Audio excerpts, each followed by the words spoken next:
Nəfəsimi kəsir həsrət, görməyəndə qəlbim solur.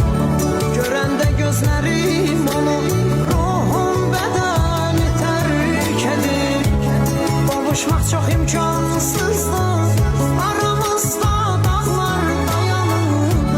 Rəbbim yetirsə də ölüm, son dəfə gözlərim görür. Hardan çıxdın sən qarşıma, belə olmuşam başıma.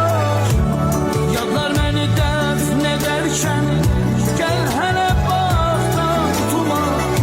Qurban olum, vermə zülüm, gəl bir kərə üzün görüm. Şikəst olub həyat sənsiz, tükənmişəm geri dön gəl.